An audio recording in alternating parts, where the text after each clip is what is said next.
آج ہم ان ذرائع کی گہرائی میں اتر رہے ہیں جو ہمارے سامنے ہیں میلکم ایکس کی زندگی اور ان کی میراث کو سمجھنے کے لیے۔ جی۔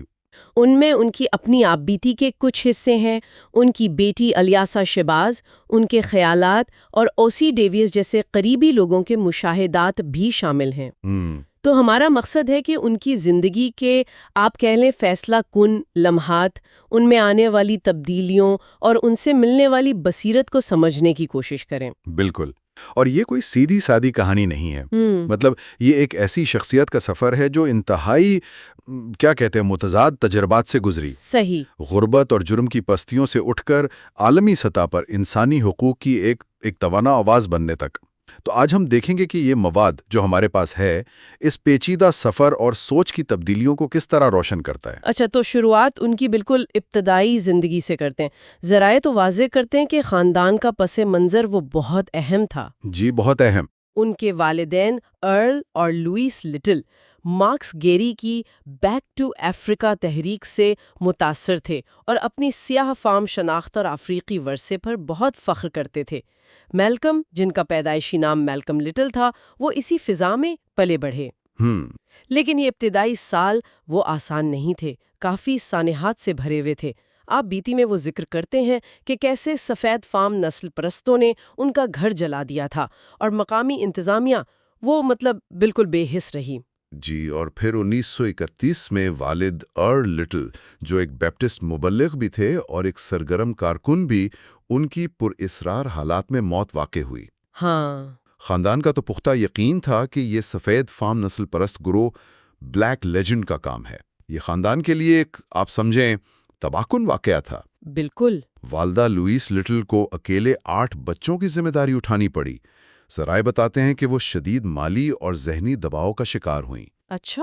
الیاسا شہباز اپنی دادی کے بارے میں لکھتی ہیں کہ وہ ایک غیر معمولی ذہین اور باوقار خاتون تھیں، جنہوں نے بچوں میں خود اعتمادی پیدا کرنے کی کوشش کی، لیکن حالات میں انہیں توڑ دیا اور بالآخر ریاستی اداروں کی مداخلت سے انہیں ذہنی صحت کے اسپتال میں داخل کر دیا گیا۔ یہ واقعہ اس وقت کے فلاحی نظام پر بھی سوال اٹھاتا ہے نا، کہ کیا وہ مددگار تھا یا خاندان کو مزید منتشر کرنے کا باعث بنا؟ اس عدم استحکام نے نوجوان میلکم کی شخصیت پر گہرے نقوش چھوڑے۔ اور پھر وہ اسکول کا مشہور واقعہ جس کا ذکر آپ بیتی میں بہت تفصیل سے ہے۔ 8ویں جماعت میں وہ کافی ذہین طالب علم تھے، کلاس کے صدر بھی۔ جی۔ جب انہوں نے اپنے انگریزی کے استاد مسٹر آسٹروسکی کو بتایا کہ وہ بڑے ہو کر وکیل بننا چاہتے ہیں، تو استاد کا جواب تھا کہ یہ ایک نیگرو کے لیے غیر حقیقی خواب ہے، انہیں حقیقت پسند ہونا چاہیے اور بڑھئی بننے جیسا کوئی کام سوچنا چاہیے۔ یہ ایک لمحہ تھا، ایک ایسا لمحہ جس نے گویا ان کے اندر کچھ توڑ دیا۔ الیاسا شہباز اس واقعے کو تھوڑی شاید نرمی سے بیان کرتی ہیں کہ شاید استاد کی نیت بری نہ ہو، وہ صرف اس وقت کے نسل پرست معاشرے کی حقیقت بتا رہے تھے کہ ایک سیاہ فام کے لیے ایسے پیشے میں جانا کتنا مشکل ہوگا۔ لیکن نوجوان میلکم کے لیے یہ پیغام بالکل واضح تھا: تمہارے خوابوں کی کوئی اہمیت نہیں، تمہاری صلاحیتوں کا کوئی مول نہیں، صرف تمہاری جلد کی رنگت ہی تمہاری تقدیر ہے۔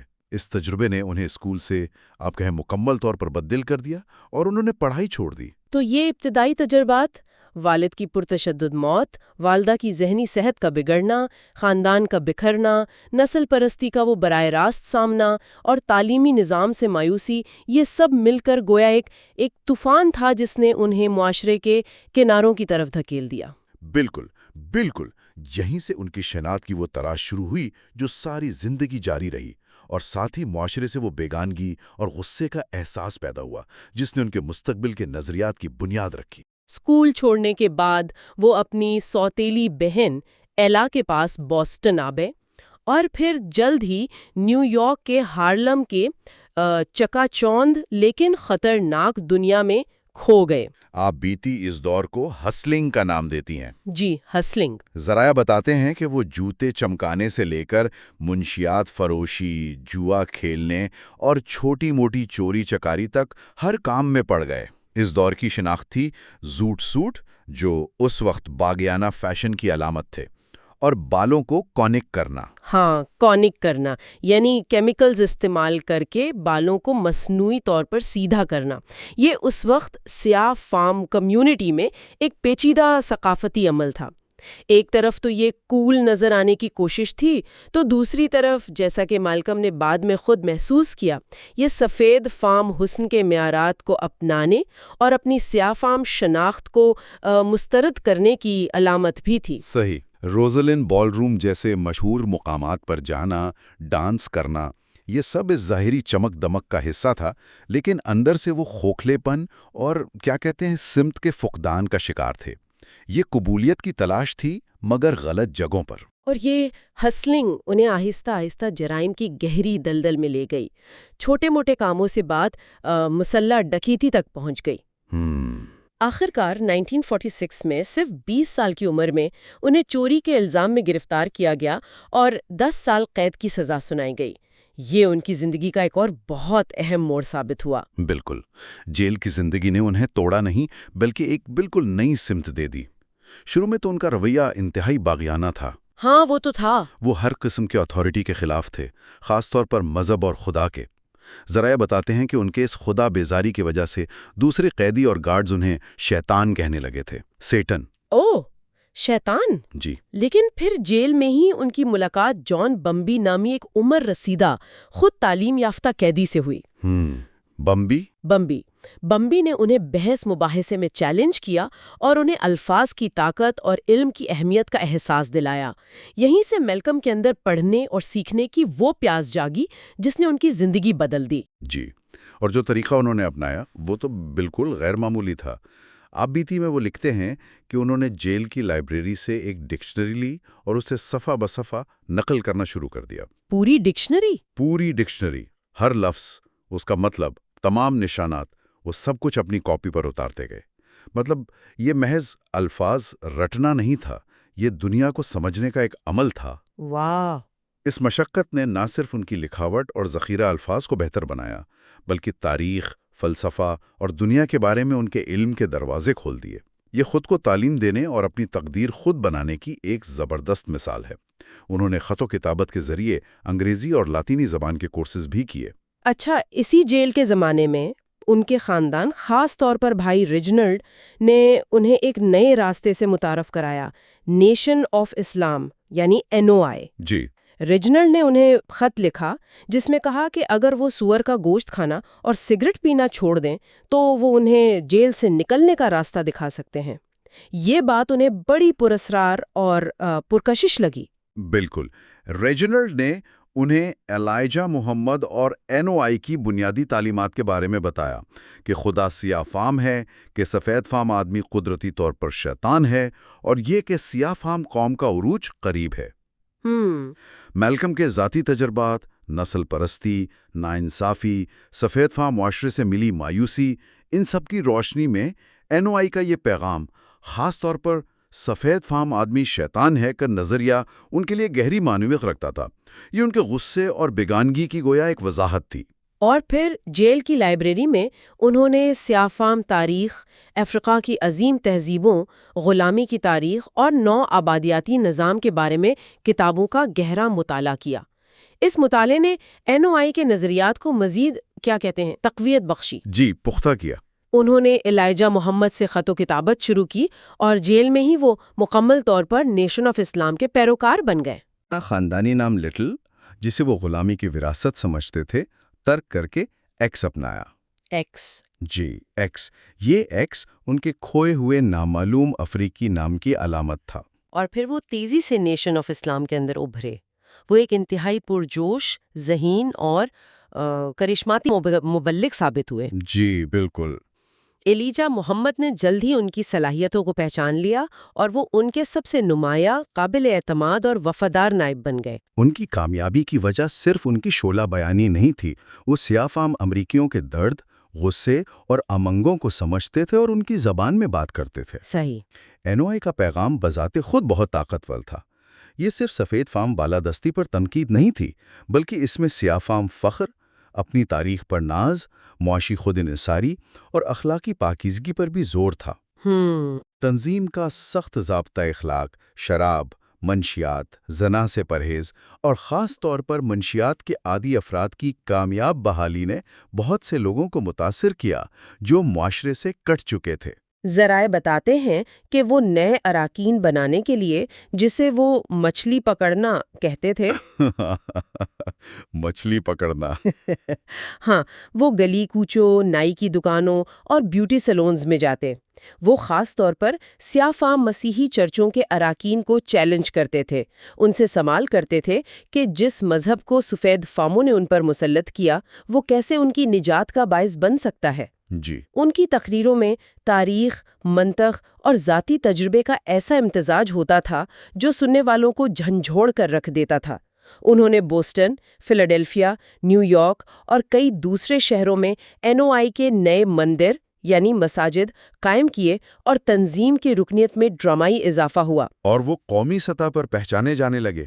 میڈیا ان کے بارے میں لکھنے اور بات کرنے لگا، اگرچہ زیادہ تر منفی انداز میں۔ بالکل۔ لیکن سیاہ فام کمیونٹی کے اندر، یہاں تک کہ وہ لوگ جو NOI کے نظریات یا علیحدگی پسندی سے متفق نہیں تھے، وہ بھی ان کی ہمت اور بے باکی کی عزت کرتے تھے۔